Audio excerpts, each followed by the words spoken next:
Boa noite, gente. Tudo bem com vocês? Vamos entrando. Vão pegando a xícara pro chá. Já já a gente começa. Vou fixar aqui o comentário para todo mundo que entrar ver qual o tema de hoje. Beijo, Gera. Beijo, Mari. Beijo, Sinara. Que saudade, Sinara. Beijo para as meninas, para Eduardo. Daqui a pouquinho a gente começa. Hoje nós vamos conversar, gente, sobre a violência contra a mulher. Agora em agosto é comemorado o aniversário da Lei Maria da Penha e diversas instituições, de saúde, empresas desenvolvem o Agosto Lilás para relembrar essa data.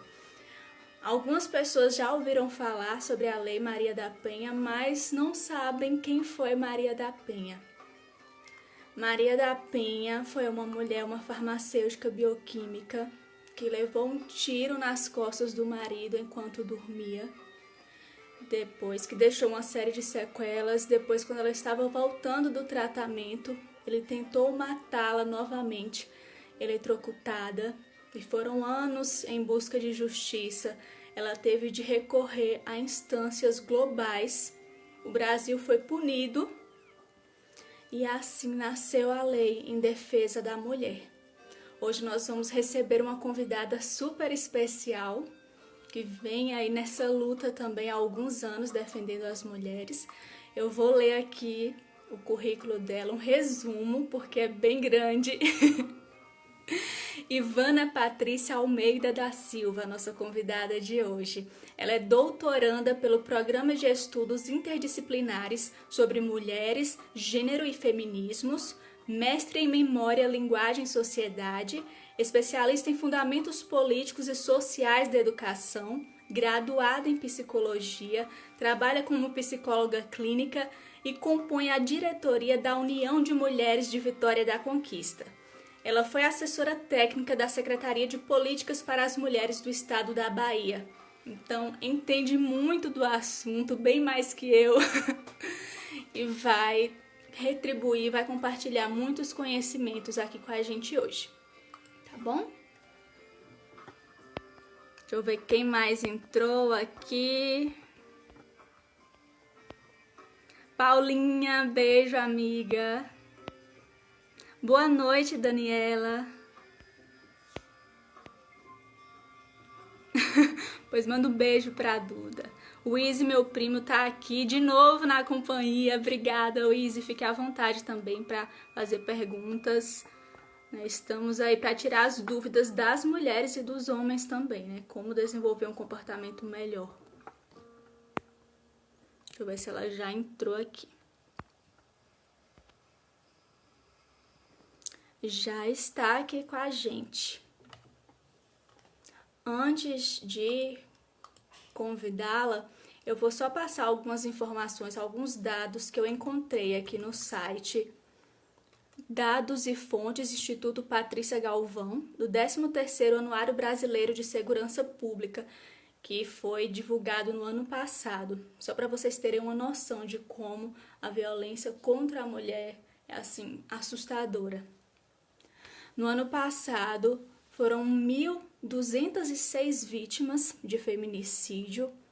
Tivemos cerca de 180 estupros por dia e um registro de violência doméstica a cada 2 minutos. Então, é muita coisa, gente.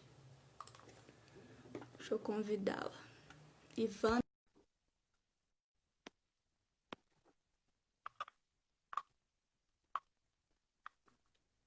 Olá, boa noite. Olá, Ivana. Boa noite, tudo bem? Seja bem-vinda. Muito obrigada, Carol. Primeiro, eu gostaria de agradecer o convite. Acho que é um espaço muito interessante de utilidade pública mesmo, né? A partir desses debates, dessas discussões, a gente conseguir reduzir os índices de violência e, mais do que isso, promover uma sociedade de paz. né? É Porque isso que a gente busca. é esse nosso propósito, né?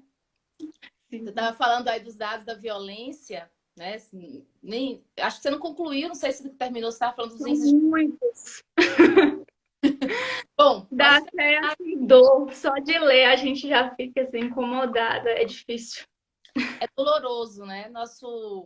Nosso país, ele ocupa uma péssima posição no ranking dos países mais violentos para as mulheres. Nós somos o quinto país do mundo mais violento, que mais promove violência e feminicídios, enfim.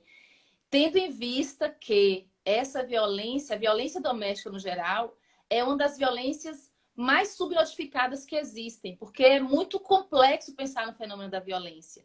Então, o que a gente vê é só a ponta do iceberg. Isso é mais doloroso ainda, né? É diferente dessa violência urbana que ocorre, a gente tem muito mais dados do que a violência doméstica por conta de toda uma construção cultural que nos leva a ser resiliente, enfim, toda uma dimensão que aí, né, com todo esse caldo cultural do patriarcado, do machismo e diversas dimensões que fazem com que as mulheres tenham crenças limitantes de que não pode desenvolver sua própria autonomia e, portanto, se sentem amedrontadas. E o mais doloroso de tudo, que tem a ver com a nossa live de hoje, que é o silenciamento da mulher, né? Então, isso gera dores na alma que a gente não consegue mensurar. E isso os dados não mostram. Isso é doloroso demais. É verdade, Ivana. Eu acho que isso é o que dói mais, né? Saber que é só uma pequena porção, muito mais está escondido, muito mais a gente não tem conhecimento. Eu acho que isso é o que me dói mais mesmo. Eu queria que, para começar, você falasse um pouquinho, relembrasse aí a trajetória, né, para a gente conquistar esse agosto lilás, né? Foi muita luta aí de Maria da Penha. Eu fiz uma breve introdução, mas eu queria que você aprofundasse mais um pouquinho sobre o que significa, né, esse agosto lilás. O Agosto Lilás, assim, é uma campanha de promoção, na verdade, para falar um pouco mais sobre a dimensão da violência. Foi no mês de agosto, no mês de agosto que a gente comemora, né, essa lei que é tão celebrada no mundo inteiro. A Lei Maria da Penha é uma das leis mais interessantes que existe no mundo no que se refere à proteção da mulher. E ela é interessante porque ela não tem apenas a dimensão punitiva, ela tem um aspecto também educativo e de transformação social. Então, faz todo sentido um agosto, né, para celebrar essa data e também para dar visibilidade a esse fenômeno da violência. A Lei Maria da Penha, ela entende, né, porque foi uma lei. Bom, se a gente for falar um pouco da história, porque a história é tão comprida, né?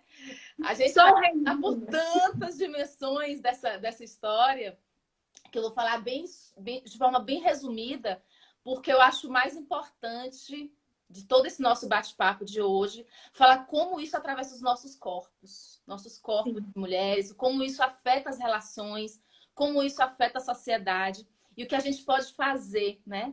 Nas nossas relações micropolíticas, nas nossas relações familiares, na relação com o nosso companheiro, com a nossa companheira, enfim. Então, eu acho mais interessante de priorizar um pouco mais essa dimensão. Mas eu vou falar bem rapidamente. A gente começou falando sobre os dados, né? Então, o Brasil está na quinta posição no mundo e a Bahia é o quinto estado do país mais violento no que diz respeito à violência contra a mulher. Então, se a gente pensa que a gente está na quinta posição hoje, é que a gente já estava, a gente desceu no ranking, nós éramos o terceiro estado. É provável que a gente tenha municípios e regiões que tenha índices quase próximo ou até como um dos mais violentos no mundo, né? Se a gente pensa essa relação. E a gente tem... E para que a gente faça esse enfrentamento da violência, a gente precisa falar de campanhas e de políticas públicas que abarquem essa dimensão, né? Então, todo o movimento, a gente precisa falar do movimento feminista, porque o movimento feminista foi quem protagonizou essa luta, é quem primeiro fez e quem ainda levanta a bandeira, né? A principal bandeira do movimento feminista é a denúncia ao machismo, a esse sistema patriarcal que promove tantas dores. E Parece que é algo de defesa única e exclusivamente das mulheres, porque, inclusive, a Lei Maria da Penha ela foi muito polêmica na sua construção. Ela foi entendida como algo inconstitucional, né? E, portanto, foi necessário recorrer às cortes internacionais para que o Brasil implementasse uma lei como a Lei Maria da Penha. Porque ela causou muita celeuma, né, na seara jurídica, porque o argumento era de que a nossa Constituição fala de direitos iguais para homens e mulheres. Portanto, não poderia haver uma lei que privilegiasse as mulheres em detrimento dos homens. E essa foi uma pauta muito delicada, né? E por meio de muitas mobilizações. E aí entra a Maria da Penha. Maria da Penha tem uma história, né, que passa pelo corpo dela, né? Ela sofreu tentativas de feminicídio, inclusive tem limitações gravíssimas na vida em função dessas tentativas. Então foi uma luta, e é muito comum perceber no ativismo quanto as mulheres que levantam essas bandeiras já sentiam essa dor nos seus próprios corpos, né? Isso faz parte, não da maioria, obviamente, né? A gente também tem esse sentimento de empatia e tudo mais, mas muitas mulheres elas se simpatizam e se aproximam da luta feminista, não só pelo ideal de uma bandeira de igualdade entre homens e mulheres apenas, mas por sentir no corpo e na pele a dor, né, dessas diferenças, dessa opressão.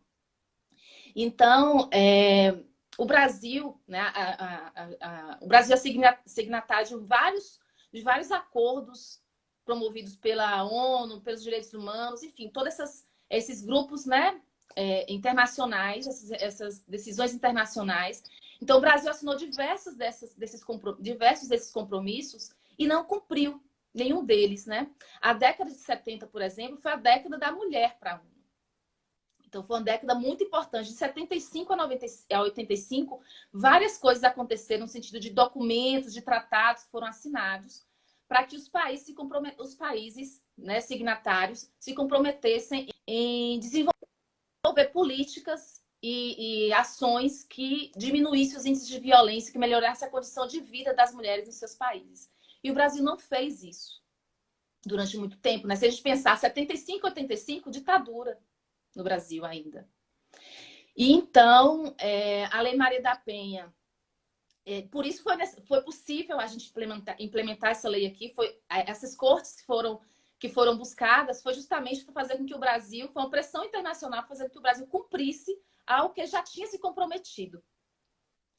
E a lei ela tem um caráter muito interessante, que além de garantir a proteção das mulheres por meio de toda uma estrutura jurídica e de suporte psicossocial para as mulheres vítimas, também de pensar no processo de reeducação do agressor.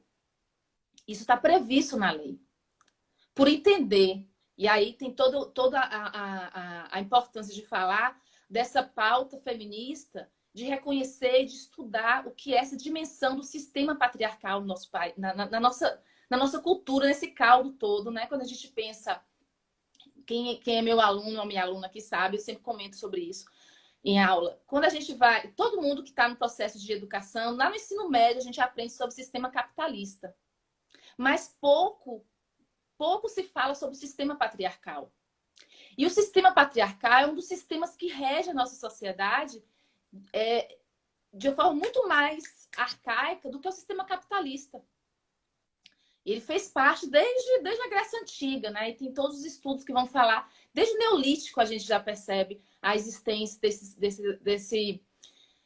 desse componente organizador na nossa sociedade.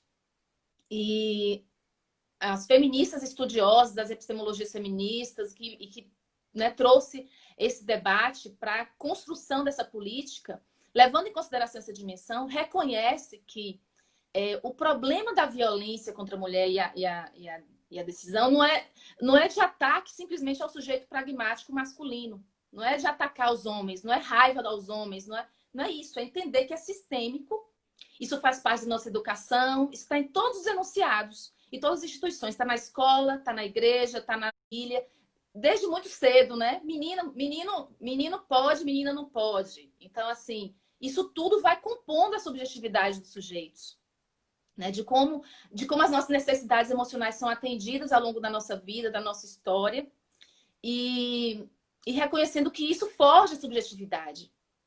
Né? E para a gente transformar isso, é preciso um processo educacional de sensibilização. Então, só a punição pela punição não serve. Ela não promove essa transformação a longo prazo.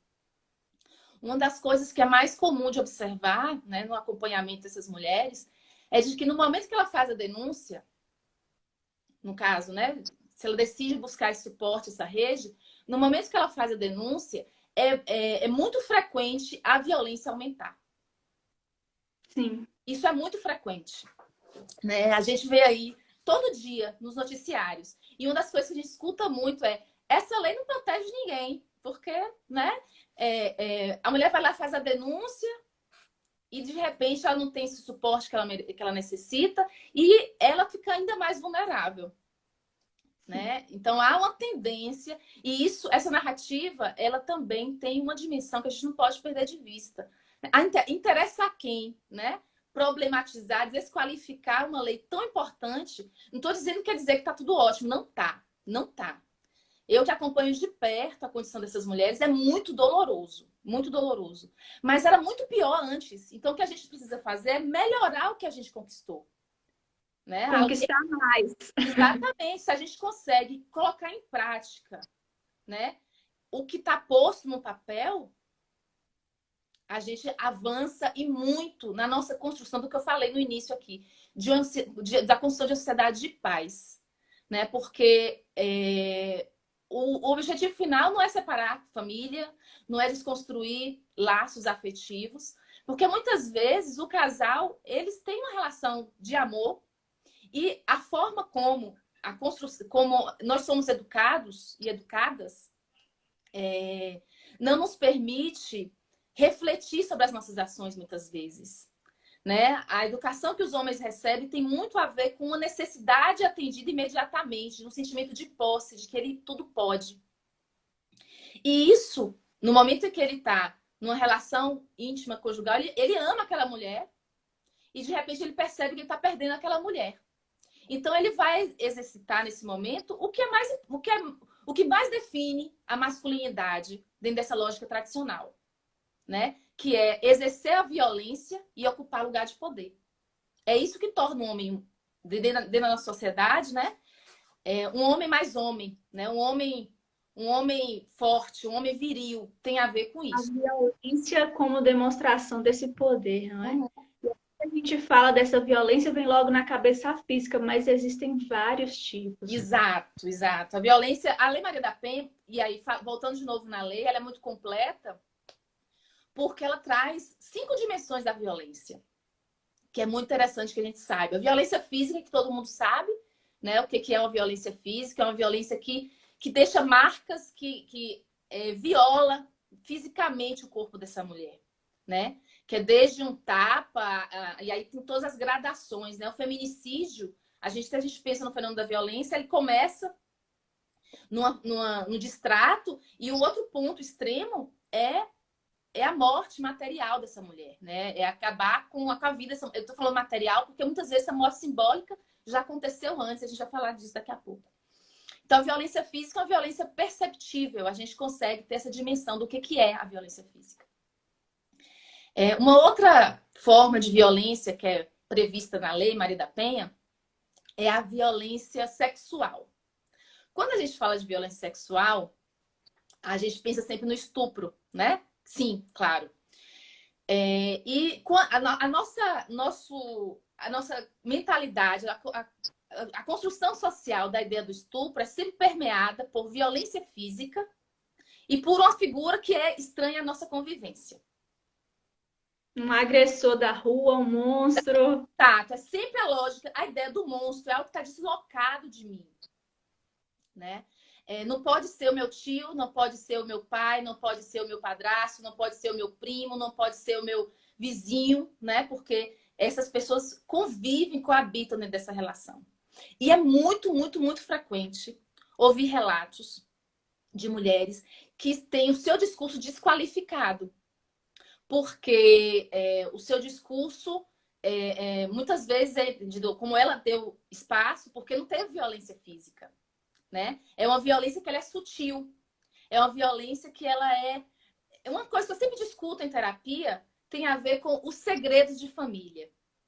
Tem sempre aquele segredo, toda família tem seus segredos, e segredo sempre vem permeado de algo proibido. E na grande maioria das vezes tem relação com essa construção social em que leva mais uma vez a mulher ao seu silenciamento. Quando a gente pensa em violência sexual, a gente não pensa, por exemplo, numa mulher promovendo, sendo agente de uma violência sexual. É a violência que qualquer mulher, eu, que sou pesquisadora, que estuda essas questões todas, como Dona Maria, que vive na zona rural, se nós duas estivermos andando na rua à noite, a gente sente o mesmo medo. Sim. O medo de ter o nosso corpo violado, né? Então, quando a lei traz essa dimensão da violência sexual, e tanto nessa dimensão mais clássica de ser permeada por violência, mas qualquer não que essa mulher diga, que viole, qualquer situação que viole a sua sexualidade, por exemplo, ser obrigada a assistir filme pornô, por exemplo, sendo que ela negue isso viola a sua sexualidade. Isso pode ser enquadrado na Lei Maria da Penha. A grande maioria das mulheres, eu trabalhei no centro de referência durante muito tempo e estudo essa dimensão já, né? Acompanho, dou supervisão para psicólogas que atuam dentro desses espaços. E uma das coisas que é mais curiosa assim, de observar é que essa mulher, quando chega no centro de referência, ela não tem dimensão da quantidade de violências que ela sofre.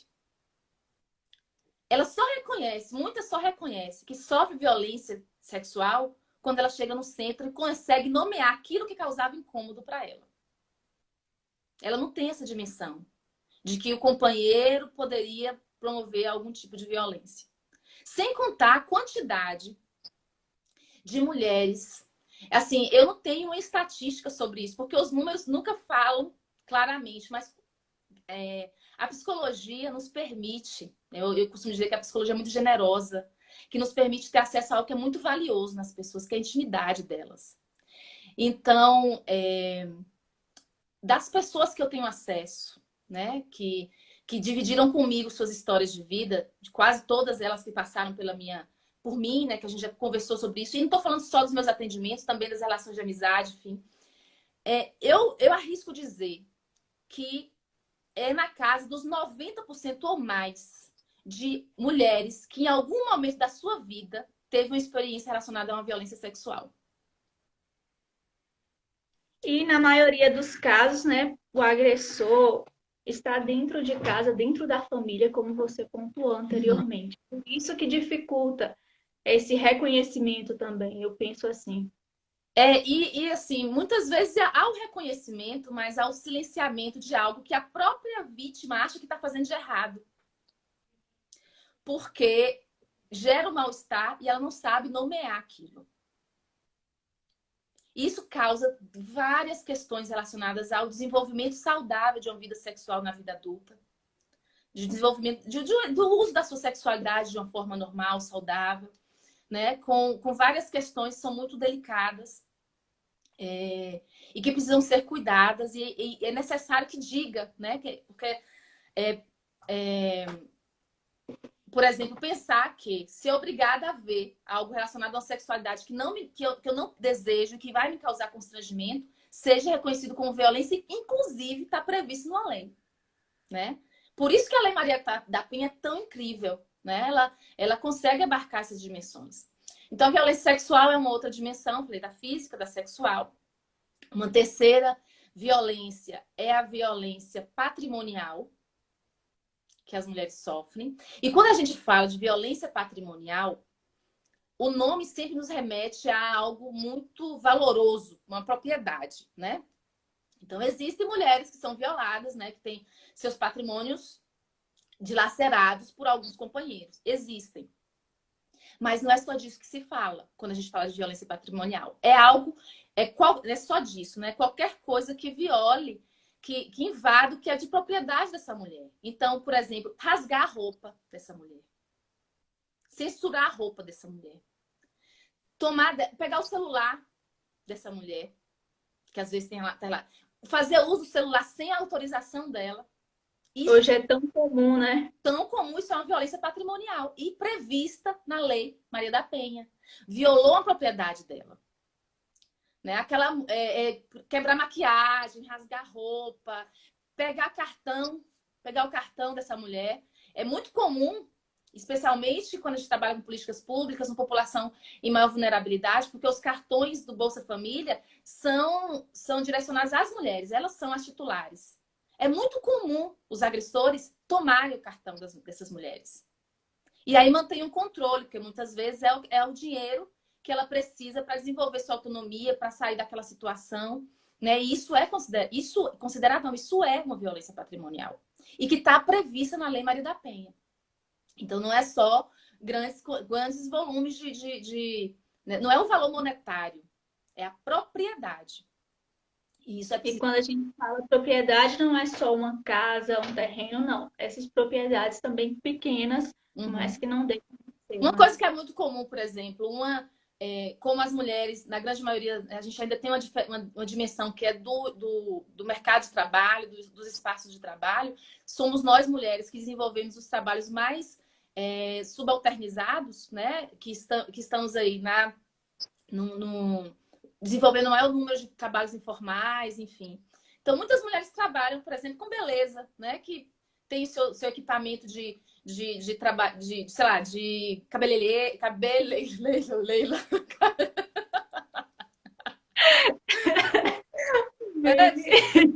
enfim, e que tem seu instrumento de trabalho destruído porque o companheiro tem ciúmes, porque não quer que ela trabalhe com aquilo, porque, enfim, quer manter o controle sobre a vida dela. Então, isso também é considerado violência patrimonial, que é uma terceira forma de violência prevista na Lei Maria da Penha. Uma quarta forma de violência é a violência moral. E essa violência moral, ela é uma subdivisão da violência psicológica que eu deixei por último, propositalmente, por conta do tema da nossa live, né? Então, a violência moral é uma violência que ela está prevista no Código Penal, que são os crimes de calúnia, difamação e injúria. Então, é a situação de colocar a mulher numa condição vexatória diante de terceiros. Né? Então, falar mal na reunião de família, de expor essa mulher no espaço de trabalho, enfim, de falar sobre ela, inclusive, na internet, divulgar coisas, enfim. Isso é considerado uma violência que está prevista no Código Penal, porque você está incorrendo nesses crimes de difamação, calúnia ou injúria. Então, é um crime que já tem previsto e ele afeta diretamente a moralidade dessa mulher, a relação dela, a forma como ela é percebida dentro desse cenário social que ela habita, que ela convive. E, normalmente, inclusive, tem uma coisa que é muito interessante ser dita, que normalmente, quando vai se falar sobre... muitos dos homens que agridem, que promove essa violência moral, a primeira coisa que faz é violar ou a sexualidade dessa mulher, a conduta moral dessa mulher ou a maternidade dessa mulher. Então, é chamada de vagabunda, de puta, de que tá ficando com o outro, de que tá, enfim, de que não é uma boa mãe, enfim, toda essa dimensão. E é claro, isso é o que é mais recorrente, porque isso afeta diretamente a autoestima dessa mulher, a relação dela com o ambiente que ela convive. Isso pode trazer impactos muito graves na saúde mental dessa mulher. E, enfim, né? Tem essa dimensão, porque eu estou dizendo que é mais recorrente, mas a grande questão da violência, que eu acho que é uma especificidade, uma dimensão que a gente precisa olhar com muito cuidado, tem a ver com o fato de o agressor conhecer muito bem a vítima. Então, ele sabe. Então, ele sabe como desestabilizar aquela mulher. Ele sabe o que ele vai falar para ofender. Ele sabe onde dói. Né? Então, muitas vezes, se falar, olha, o seu cabelo está desarrumado. Não gostei dessa roupa. diante de terceiros, isso vai talvez ser mais danoso para algumas do que ser chamada de vagabunda, por exemplo. Né? Então, não existe violência maior, violência pior, porque cada uma sabe da sua dor. Né? Algumas têm uma capacidade de resiliência maior, outras menos. E isso depende muito da vida de cada um, da sensibilidade de cada pessoa. Todos nós, todas nós somos únicas, né, no mundo. Então, o que me dói não é necessariamente o que te dói. Então, meu parâmetro de dor não tem que ser a referência. Né? Se você está me E dizendo não compete que a isso dói ninguém pra julgar essa dor. se você está me dizendo que isso dói para você, dói para você. Eu me recordo de uma pessoa que eu acompanhei durante um período em que ela vivia uma condição de violência que era muito, muito marcada, muito difícil de lidar, porque era algo extremamente silencioso, né? Às vistas da sociedade, ele era um esposo maravilhoso. Mas aí ele começava a fazer críticas com relação ao cabelo dela, né? Então ela tinha um cabelo que era mais fininho, e aí ele ficava fazendo críticas de forma pejorativa, dando risada. Ele sabia, e ele fazia isso intencionalmente para desorganizá-la, né? Para desestruturar psicologicamente essa mulher. Então, quando a gente fala o tempo todo de família, que família, né? Essa construção, essa sacralização da família, que a família é um lugar de amor. Isso vem desde os enunciados cristãos, que atravessa a nossa sociedade como um todo. De que família é lugar de amor, lugar de paz, lugar de tranquilidade, lugar de acolhimento, lugar de alegria, lugar, enfim, lugar de proteção. E a gente observa, né? Nos índices de violência, o mapa da violência está aí para evidenciar isso, que o lugar mais perigoso para nós vivermos é dentro de nossas casas. Entre a população, né? Sobre as relações de mortes evitáveis, homicídios e feminicídios, há uma perspectiva que é gendrada. Os homens morrem na rua, vítimas de violência urbana, que também é um efeito desse modelo do sistema patriarcal, que são os homens promovendo, que eu falei que estrutura essa masculinidade, que é exercendo poder e violência. Então, essas disputas geram, né, mortes entre os homens. E as mulheres morrem dentro de casa, vítimas de violência doméstica. É o maior índice de mortes evitáveis entre as mulheres em idade reprodutiva, idade, né, que se diz idade útil de trabalho, enfim, né? E isso é um agente extremamente limitador para as capacidades das mulheres. A mulher que está numa situação de violência, ela não consegue fazer mais nada da vida. Ela não consegue se desenvolver na sua vida social, ela não consegue avançar nos seus estudos, ela não consegue uma promoção, o silenciamento vai corroendo de forma sistêmica a vida dessa mulher. Paralisa. Então, os prejuízos, inclusive, são econômicos quando a gente pensa nessa dimensão das políticas públicas no nosso país, né? Porque o nosso país, a maior parte das famílias, porque toda essa sacralização da família, de dizer que esse é um modelo de família hegemônica, não é. Porque no nosso país, o que é modelo de família hegemônica é a família monoparental chefiada por mulheres. Porque é muito frequente os homens abandonarem seus filhos. Né? Então, essa discussão sobre o aborto, por exemplo, né, se problematiza e num desejo de criminalizar, por exemplo, as mulheres com relação ao aborto, mas nada se fala sobre os homens. O que motiva essas mulheres a promoverem um aborto? A grande maioria delas não tem a ver com o fato de gestar um filho e de parir um filho. A maioria não, tem a ver com a função social, que ela sabe do peso que vai ser assumir essa criança sozinha, sem nenhum suporte social. E peso nada em vários aspectos. Sobre os pais, nada se fala sobre os homens, como se fosse produção independente, né? E quando é uma produção independente, ela também sofre julgamento. Sim. Não, vai sofrer de qualquer jeito. Né? Se ela está numa condição de submissão, ela vai sofrer. Se ela fala, ela vai sofrer. Ou seja, tem uma dimensão que tem a ver, né? Uma dimensão não, é sistêmico essa questão do sistema patriarcal, como ele nos afeta de todas as formas. Eu estou falando aqui de políticas públicas, estou falando da Lei Maria da Penha, falei mais sobre políticas públicas, algumas coisas sobre políticas públicas, mas não é uma violência, a violência doméstica, a violência contra a mulher, não é uma violência que está localizada com um recorte de classe. Não está. independente da classe social, essa mulher, ela é vítima de violência. Claro que é diferente, né, para uma mulher que tem recursos, que tem uma autonomia financeira. Ela consegue se organizar de um outro jeito, até porque tem todos esses marcadores sociais, classe, gênero, raça, tudo isso é entendido. Quando a gente olha o fenômeno social, a gente tem que olhar para todas essas dimensões, né? Considerar todos esses pontos, né? Todos Considerar esses pontos. Mas a violência contra a mulher, na minha dissertação de mestrado, eu falo sobre mulheres ricas. Eu trabalhei com mulheres ricas. Minha orientadora, eu fiz mestrado aqui na UESB, e minha orientadora é a socióloga Tânia Rocha, e ela escreveu um livro, né? Ela escreveu um livro que, na verdade, o livro é o resultado da tese de doutorado dela, em que ela, o nome do livro é O Preço do Silêncio. Mulheres ricas também sofrem violência. Fica a dica, né, para uma leitura, acho que é muito pertinente, é um livro muito interessante, porque traz muitos relatos, enfim. E eu faço uso dessa coleta de material que ela fez para escrever a minha dissertação de mestrado, porque eu trago a dimensão mais da psicologia. O nome do meu trabalho de mestrado é Lar Indócil-Lar. A memória e o silêncio da violência no contexto das relações conjugais. Então, eu vou fazer dar uma outra roupagem para esses dados, porque são dados muito ricos. E a gente tem, né? Assim, eu acabo me tomando um pouco dessa propriedade, porque eu também trabalhei esses dados e meio que me aproximo também dessas mulheres. É uma relação muito interessante.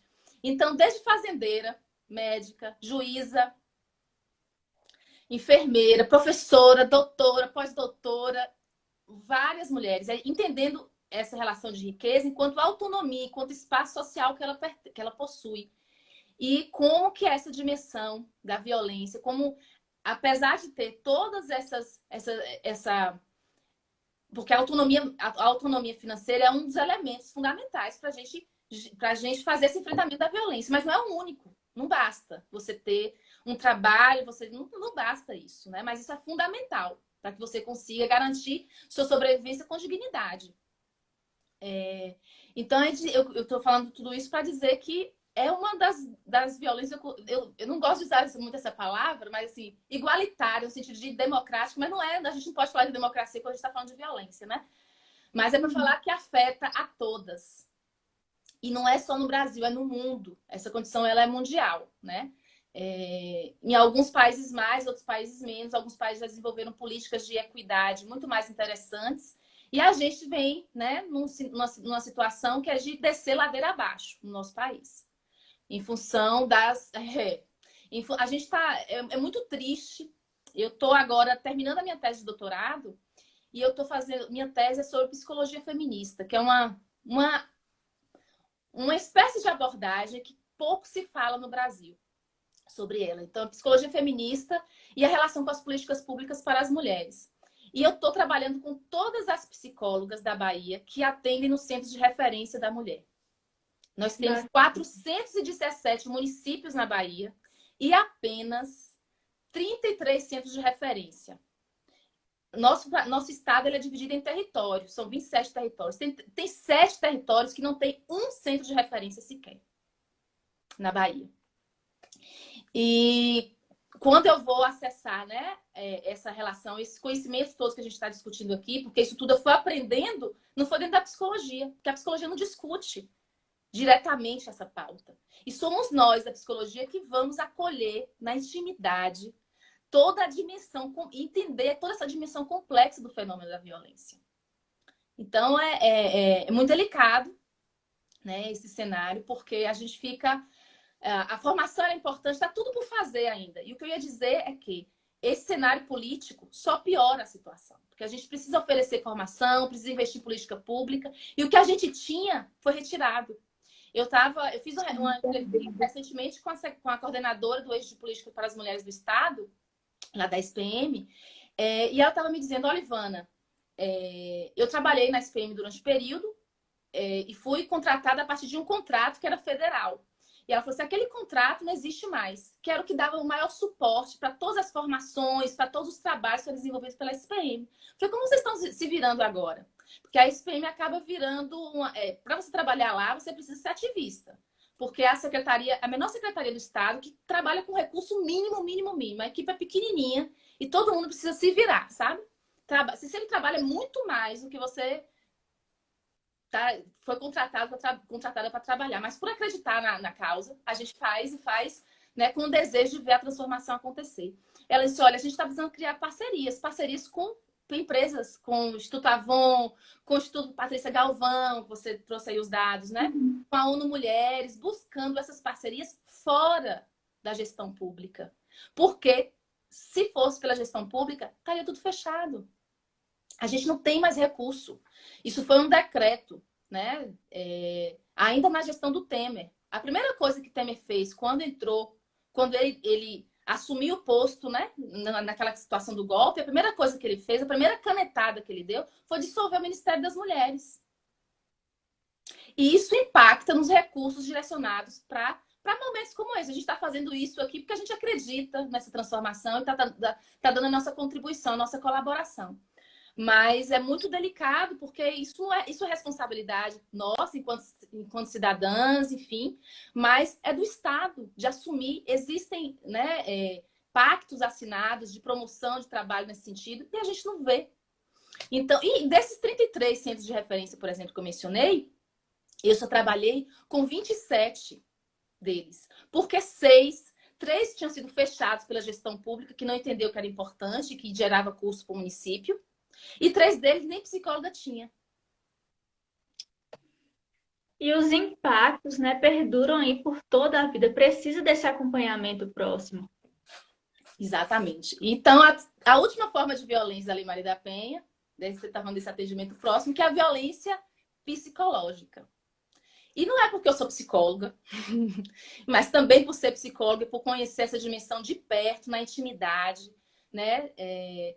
Na alma dessas mulheres, porque elas trazem um discurso com muita dor e somos nós fazendo esse acolhimento e acolhimento cotidiano, continuado. Então, essa violência, né, ela é uma das piores, é a pior que existe, né? Porque isso que eu estou te dizendo é uma constatação que eu escutava de forma muito corriqueira nos meus atendimentos.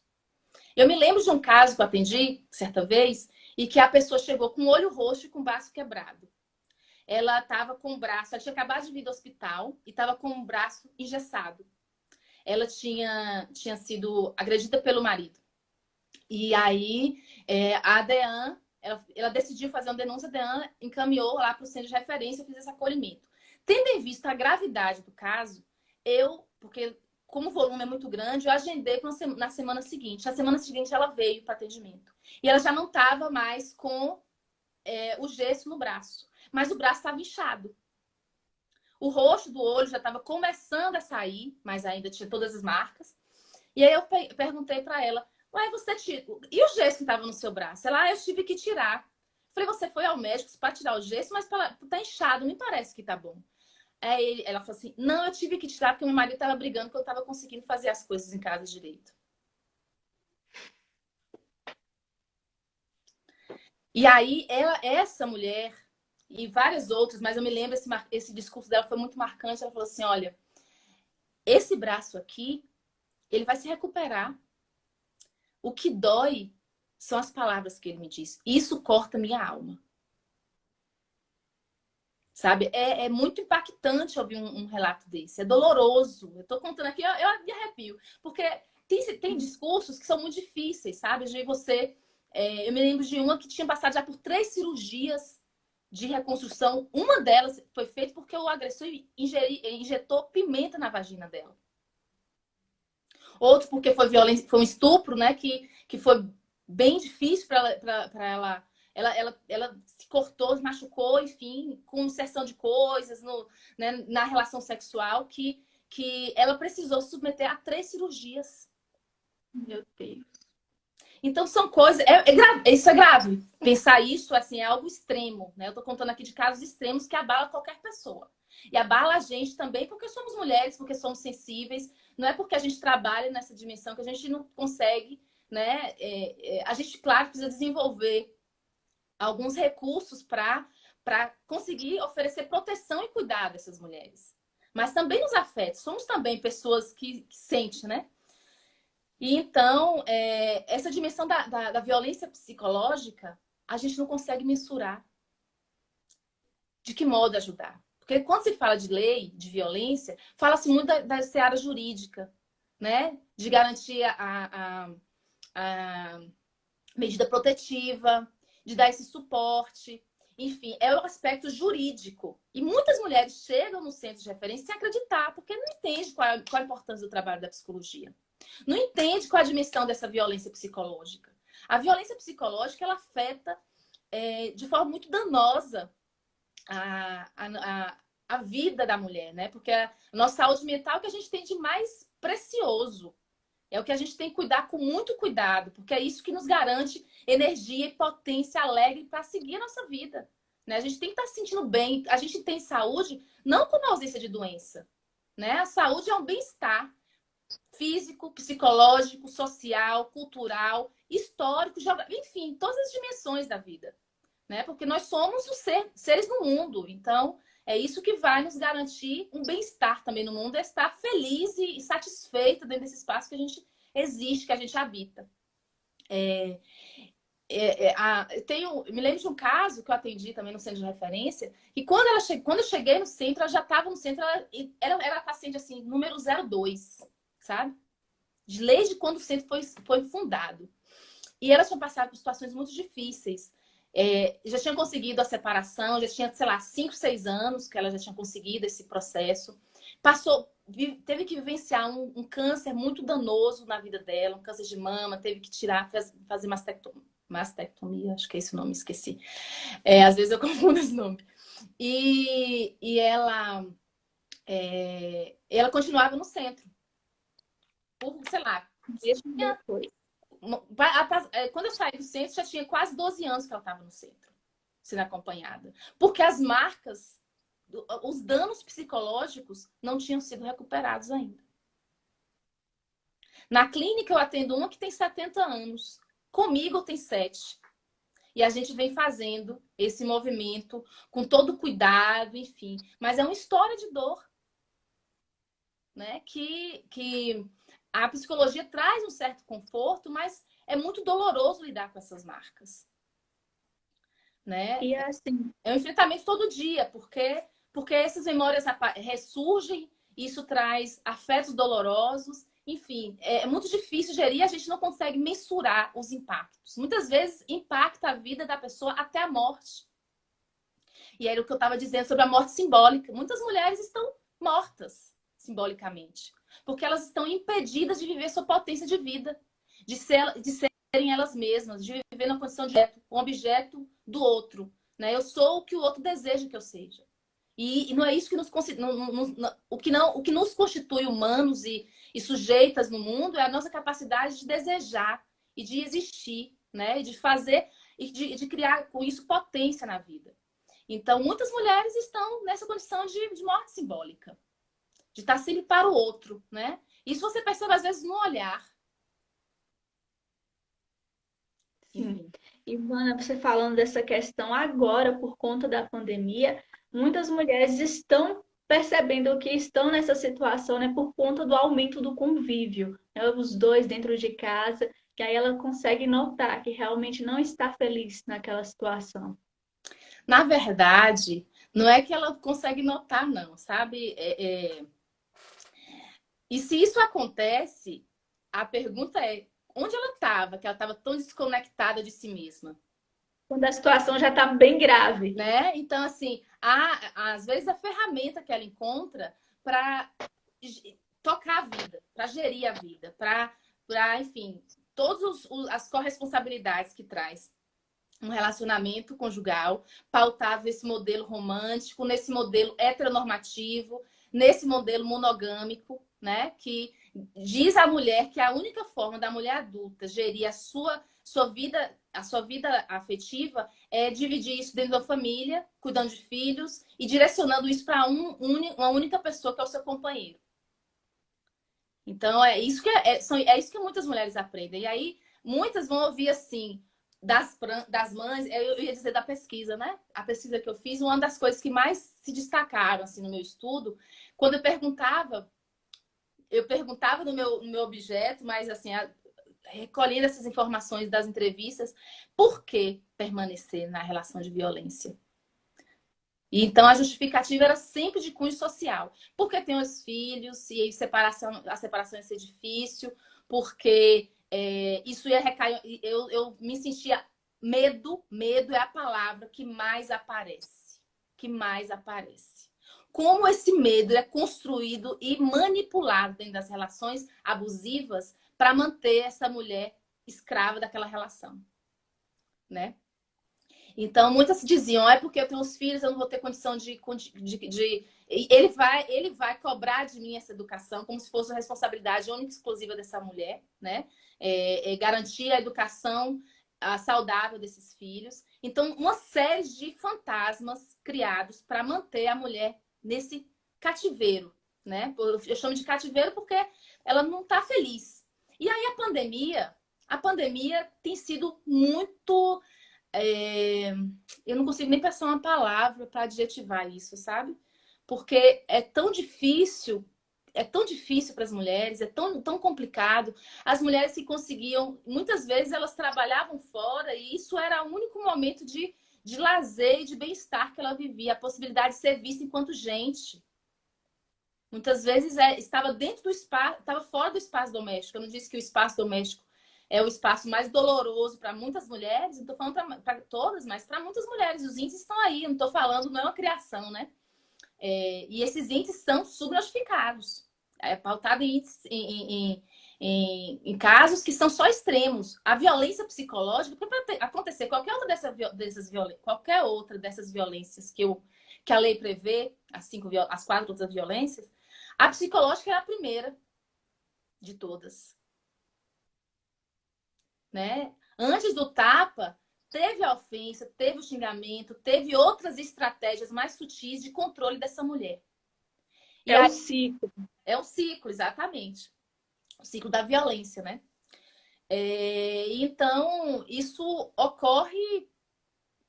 Então, a pandemia tem sido traz de forma muito mais potente esses traumas, esses dramas familiares. Ela não cria nada. A pandemia não cria nada, né? Assim, né? Que a pandemia não cria nada. Desculpa a minha fala.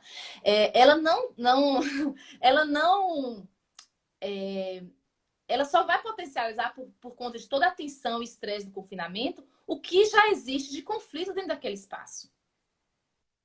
Né? Então, não é que a pandemia fez com que a pessoa se tornasse mais violenta. A violência estava nela. A violência é a constituição do sujeito, da pessoa. É a pessoa que é violenta. A mesma discussão que se tem com relação... Deixa eu só colocar um carregador aqui, porque eu tô com medo desse meu celular descarregar. E agora eu fiz aqui um negócio aqui, uma estrutura que você não tem dimensão de como é que tá esse negócio aqui. Mas enfim. O uso de tecnologias de baixo custo. Então tá acabando, mas aí se cortar, a gente volta, tá? Para você. Já tá encerrando já, porque eu falo demais. Eu falo demais. É gambiarra, isso mesmo, Malu. Malu disse ali, é gambiarra. Depois eu mostro essa gambiarra para vocês. Vocês têm noção de como é que tá aqui. Mas enfim, e a pandemia ela vai poder. Eu estava falando sobre essa dimensão, o uso, por exemplo, de substâncias psicoativas. Era muito comum receber pessoas, mulheres, né, que sofrem violência e chegar em casa e falar, chegar no serviço, no atendimento e falar assim, olha, ele é um ótimo marido, mas quando ele bebe. O problema é quando ele bebe, né? Ele é ótimo, mas o problema é quando ele faz uso, ele usa as porqueiras dele, é assim que elas falam, ele usa as porqueiras dele lá. E aí ele chega em casa violento, chega em casa agressivo. E a gente tem que pensar, inclusive, na dimensão da saúde no nosso contexto. A saúde também tem a relação da doença mesmo, né? Porque o alcoolismo é uma doença mental. Né? O alcoolismo ele é engendrado. Na nossa sociedade, a maioria das pessoas que tem dependência química, né? Claro que existem muitas mulheres, mas a maioria são homens. Especialmente quando se refere ao alcoolismo. A grande maioria são homens. E isso tem a ver também com a forma de extravasar suas dores. Porque os homens não podem chorar, os homens não podem falar das dificuldades. Ele tem que ser... Então ele vai para onde? Ele vai para o boteco beber. Né? E aí vira uma bola de neve dentro dessa relação. Mas só que o álcool, por si só, ele não é uma entidade que o cara bebe, de repente ele se aposta, incorporou o violento, chega lá dando porrada na esposa, sendo agressivo com os filhos. Não é. Ele não é isso, né? Não, o álcool não tem esse poder. Isso é do sujeito, o que o álcool faz é potencializar essas características. Assim como a pandemia, era isso que eu queria dizer, né, com relação à pandemia. Assim como a pandemia, porque ela tá aí, tá, né? Todo o mundo está vivendo esse drama de ter que lidar com o isolamento social, e isso impacta muito a nossa saúde mental, enfim. Mas a forma como a gente vai conduzir isso tem a ver com os nossos valores, com os nossos conceitos. Então, a pandemia e a quarentena, ela não transforma ninguém numa pessoa violenta.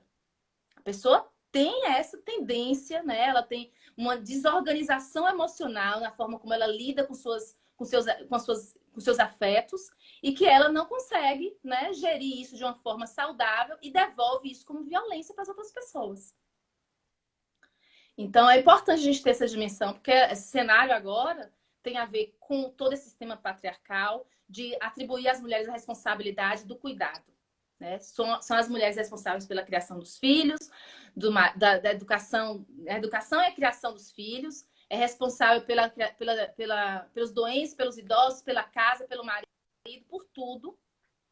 E, com toda essa expansão e as precariedades das nossas condições sociais, especialmente para as camadas mais médias e as mulheres trabalhadoras, que precisa, né, também estar dentro desse mercado. Então, assume todas as responsabilidades e ainda desenvolve o trabalho reprodutivo e o trabalho produtivo.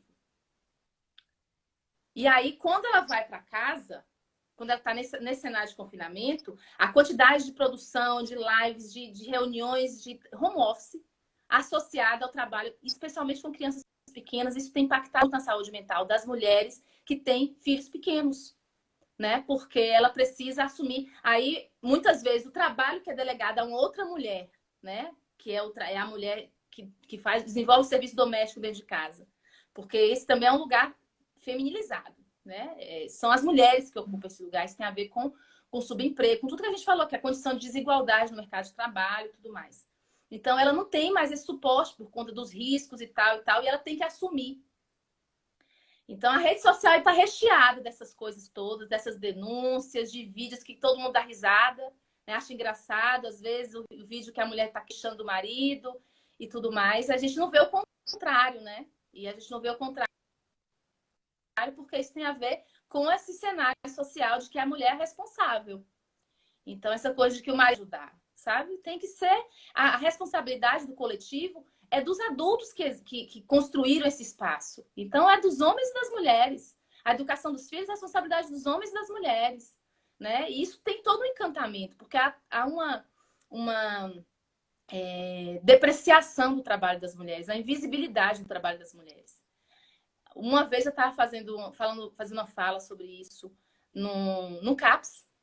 E aí, para as famílias do CAPS, tinha um moço na minha frente, um senhor na minha frente, ele prestando atenção, e ele parou e perguntou assim para mim: com licença, você está falando tudo isso aí bonitinho, eu quero te perguntar uma coisa.